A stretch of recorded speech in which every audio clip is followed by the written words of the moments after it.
You're exhausted, but it's not normal exhausted. You've been sleeping 8 hours a night, you're not working harder than usual, and you're left wondering, am I broken? Or am I experiencing something real that nobody's measuring? This is autistic burnout, and the scariest part. You might not even recognize it as burnout, because you've been taught your entire life that struggling in silence is just how you are. Today, we're breaking down the invisible signs of autistic burnout and giving you actual tests you can use to figure out if this is what's happening to you. When your autistic nervous system has been working in overdrive for too long, when you've been masking, not emotionally, neurologically, your brain literally stops working the way it normally does. You can't get out of bed, you can't shower, you can't socialize, you can't work. But the internal mechanism is completely different. Think of your autistic nervous system like a battery. If you're constantly masking, constantly performing, constantly managing stimulation, for years, for decades, sometimes and everyone around you thinks you're fine because you keep functioning. They don't see the battery draining, they just see the performance still happening. Until suddenly it stops, and they're shocked. But your body has been sending signals the entire time. So how do you recognize if what you're experiencing is actually autistic burnout? Test number 1, the energy question. Could you go to a social event and still have energy for personal hygiene afterward? Can I eat or talk on the phone? But not both. Things you used to do automatically, you now have to choose between. That's not laziness. That's a nervous system that's completely depleted. Marcus, the software engineer we talked about before, described it like this. I used to be able to work full days and still have energy for my partner in the evening. Now I work and I literally cannot form words by 5 p.m. I can't do both. I have to choose. That's the shift. Test number 2, the recovery time. After a moderately social event, how long does it take you to recover? You're tired, but you're functional by the next day. During autistic burnout, you might need an entire week to recover from a single social event. You're not just tired, you're not functional, you can't think, you can't engage. You're just existing in a kind of fog until your nervous system finally resets. Sarah, the therapist we mentioned, described having what she called bad weeks that stretched into months. She'd have a social event, and then she'd be unable to function for weeks afterward, and she thought that was normal. She thought that was just her personality. It wasn't. It was burnout. It was a sign that her system was completely destroyed and needed serious recovery time. Test number 3, the stimming shift.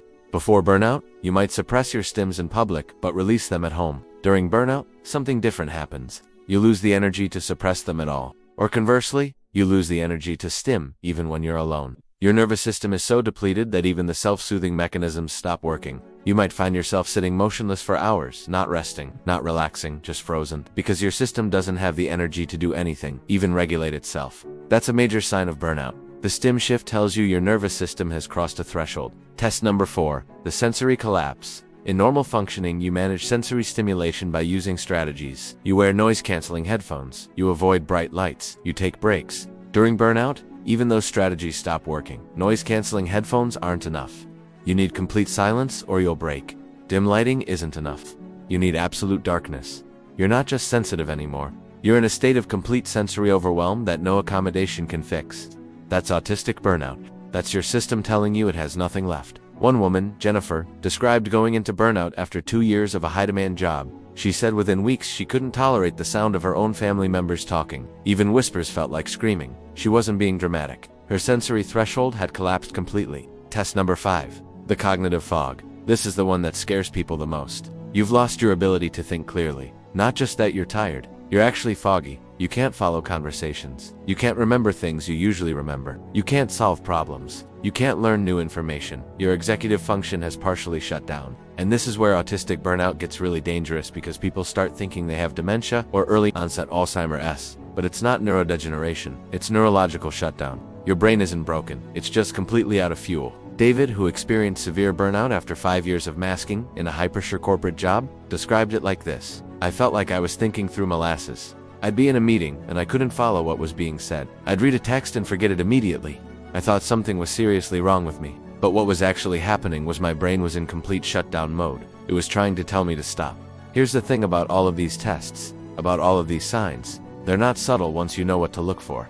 The problem is nobody taught you what autistic burnout looks like because society does unrecognize it as real. It's not an official diagnosis in the DSM, there's no medical test for it. But the symptoms are devastatingly real, and they affect thousands of autistic people who think they just personally failing at life, when actually they experiencing a legitimate neurological shutdown. And here's the hardest part. Autistic burnout doesn't resolve itself with rest. You can't just take a week off and bounce back. This is why so many autistic people end up in crisis. They take a break, they feel a little better. they push through again, and the cycle repeats until they completely collapse. Real recovery from autistic burnout means fundamental life changes. It means potentially leaving the job that's causing the burnout. It means unmasking and being honest about your needs. It means saying no to things you used to force yourself to do. It means radically reorganizing your life around what your nervous system can actually sustain, not what society expects you to sustain. Jessica, who came out of burnout only after a complete life overhaul, described it like this: "I had to quit my job. I had to tell my family I couldn't do what I used to do. I had to stop performing, and that was terrifying. But staying in burnout was killing me. So I had to choose between comfort and survival. I chose survival. And now I know I can never go back to the way things were. My nervous system won't allow it. And that's actually okay. Because the way things were was destroying me." If you're reading the symptoms and thinking this is you, if you're recognizing yourself in Marcus and Sarah and Jennifer and David and Jessica's stories, I want you to know something important. What you're experiencing is real. It's not in your head. It's not character weakness. It's not laziness. It's your nervous system telling you that the current life you're living is unsustainable. And that message, as painful as it is a gift. Because once you recognize what's happening, you can actually do something about it. You can make changes. You can reorganize your life. You can unmask. You can be honest about your needs. You can give your nervous system what it actually needs instead of what society demands of it. The people around you might not understand. They might think you're giving up or being dramatic or suddenly becoming difficult. But the truth is, you're not changing. You're finally being honest about what you've needed all along.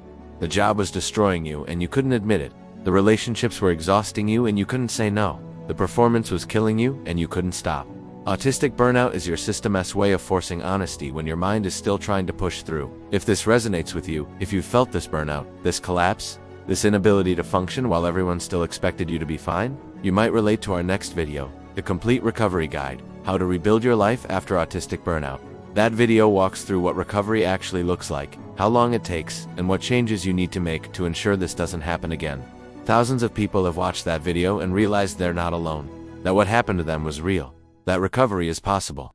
That they don't have to keep living the way they were living. So if this landed with you today, subscribe and watch that next video. Join a community of people who understand what autistic burnout feels like because they've lived through it. Because they're living through it right now. Because they're learning that putting your nervous system first isn't selfish. It's necessary. It's the only way to actually survive and thrive.